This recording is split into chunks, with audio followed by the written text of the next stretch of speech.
Sore ini menghadirkan Pak Aceh, seorang anggota DPR, untuk menjelaskan tentang seluk-beluk perlindungan sosial dan bantuan sosial.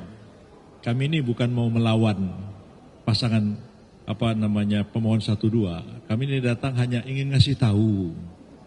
Karena kami anggap beliau itu selama ini tidak tahu apa itu perlindungan sosial, apa itu bantuan sosial, berapa jumlahnya, bagaimana prosedurnya. Karena yang ada selama ini Pak Jokowi datang ke daerah-daerah yang kepala daerahnya PJ, semua nenteng bantuan sosial.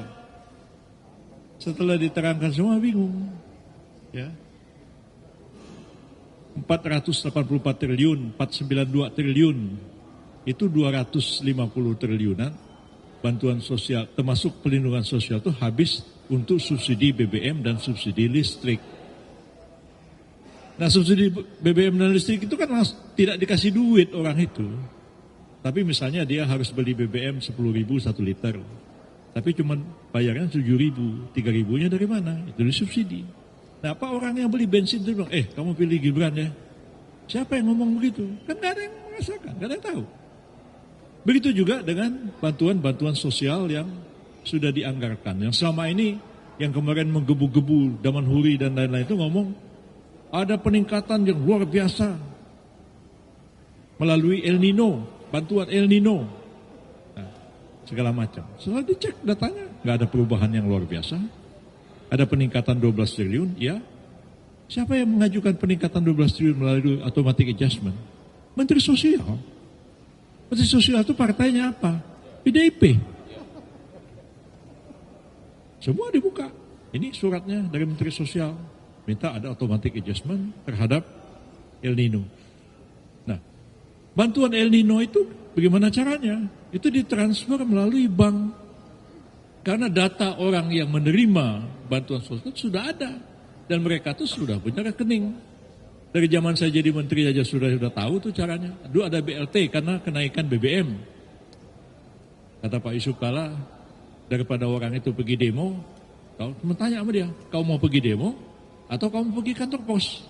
Nah, kamu pergi kantor pos, dapat duit di sana. Itu uang langsung ditransfer. Nah, sekian juta orang yang punya rekening dan ditransfer bantuan El Nino itu. Coba nih kalau Anda nih punya rekening bank, ini ditransfer nih, masuk ke rekening Anda. Terus siapa yang bilang sama Anda, kamu pilih Prabowo Gibran ya? Siapa yang ngomong begitu? Nggak ada itu. Dia mau milih siapa ya terserah.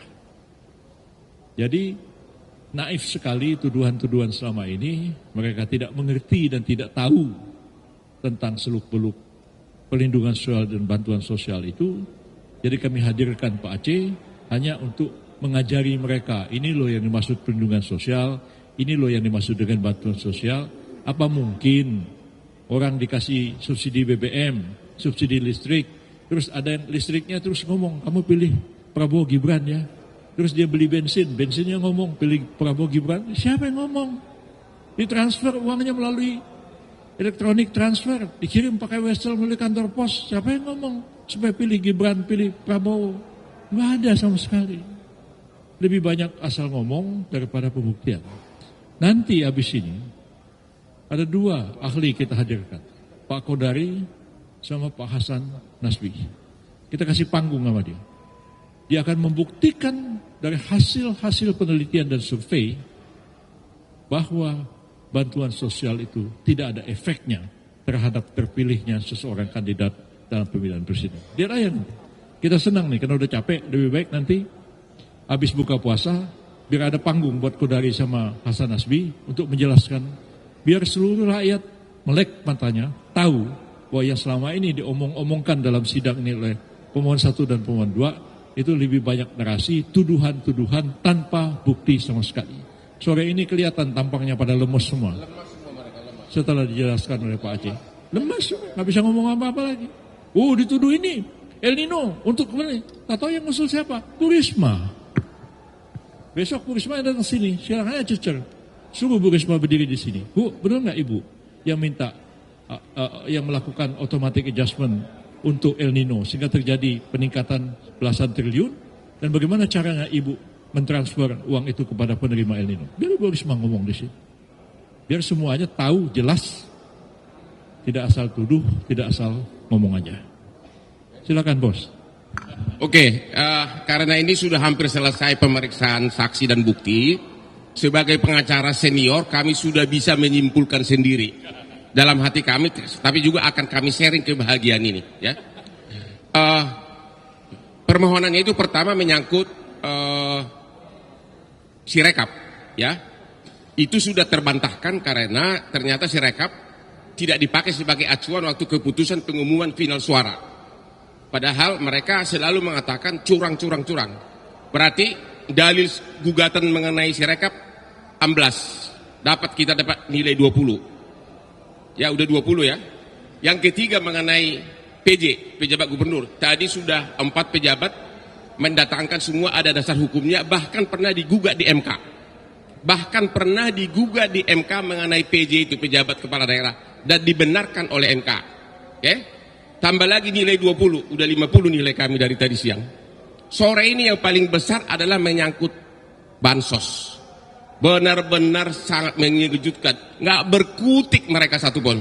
Apalagi namanya Mulia Lubis nggak berkutik, cuma pakai sila-sila bahasa Inggris. Lebih jago gua bahasa Inggris. Ya, yaitu apa?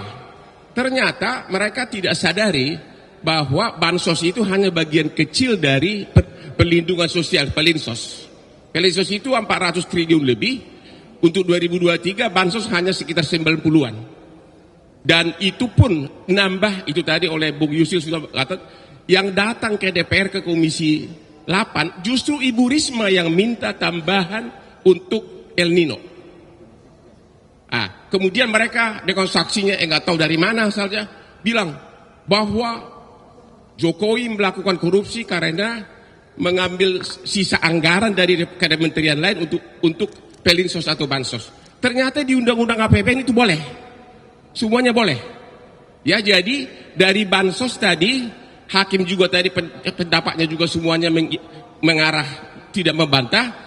Tadi sore ini kita dapat nilai 70. Jadi sudah 100 kosong. Sudah 100 kosong selesai.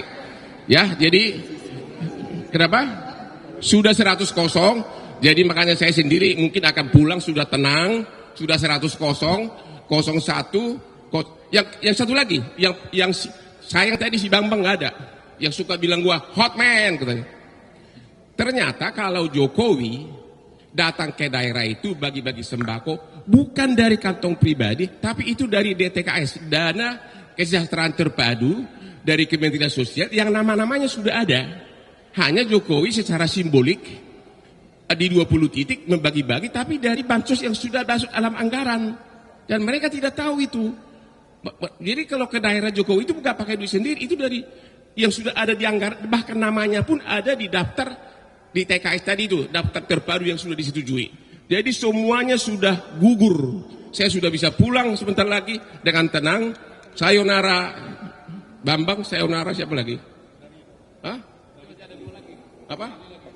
Iya nggak apa, saya udah, karena saya udah yakin menang, untuk apa lagi? Cukup lah ya. Jadi sudah 100 kosong. Silakan. Ya, jadi teman-teman saya nggak panjang-panjang karena sudah jelaskan tadi, tapi ada 2 poin penting. Tadi kan sudah jelaskan tentang PJ dan bansos.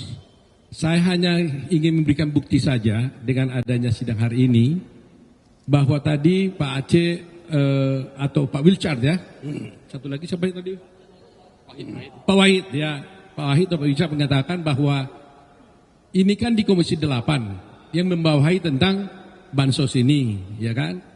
Ternyata dari 53 katanya anggota DPR di Komisi 8 yang selama ini juga membawahi bansos, dan tentunya mereka juga ikut mungkin mengawasi dan membantu menyalurkan bansos ini, ya, ke rakyat mungkin mengawasi.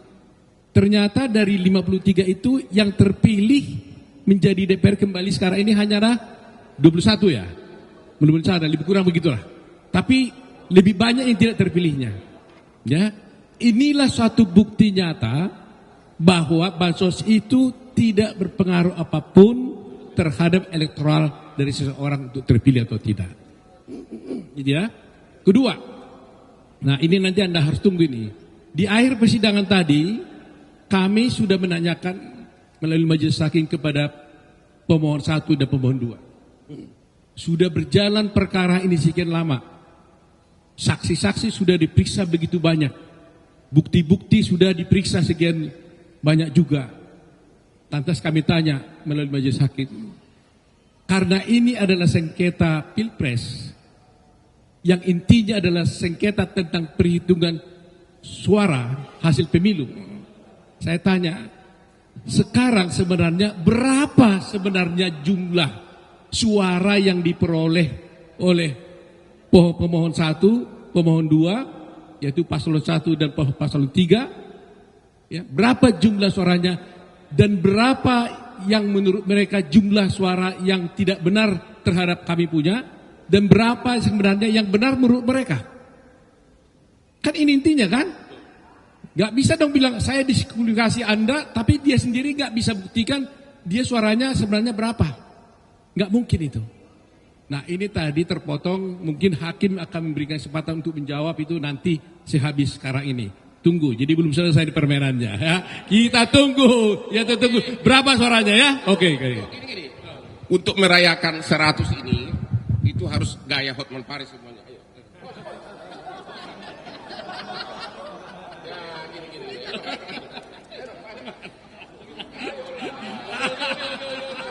Beraya nih. 100 untuk 02.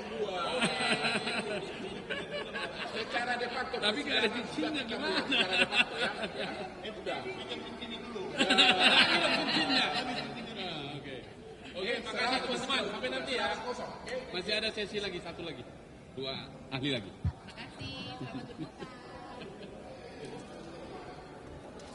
Jangan lupa subscribe ya.